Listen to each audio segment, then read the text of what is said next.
Eksklusibo. Chavit Singson isinapubliko na ang lihim na relasyon nila ni Yen Santos.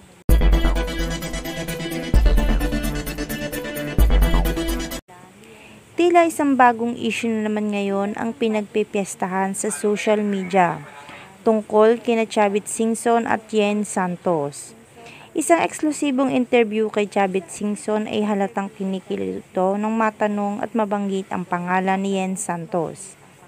Matapos matanong ito sa kung ano ang estado ng relasyon nila ni Yen Santos ngayon, dahil sa balitang pagkakalapit daw ng mga ito sa isa't isa.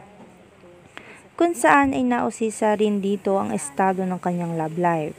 Nakangiting sagot naman ni Chavit na binata pa raw siya at dito ay pabirong biniro ito ng isang reporter at natanong kung gusto pa rin ito na magkaroon ng kasama sa buhay o ang magpakasal. Sagot naman ni Chavit ay oo, at kung darating ang babae na para sa kanya. Nilinaw din nito na ang ilang babae na iniuugnay sa kanya ay pawang mga kaibigan lang nito.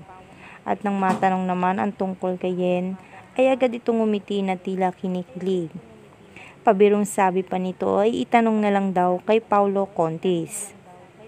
Laman kasi ng issue ngayon ang hiwalayan nila Yen Santos at Paulo Contis. Marami ang nagulat sa balitang paghihiwalay ng mga ito. At mismong si Paulo Contis pa raw ang nakipaghiwalay kay Yen Santos.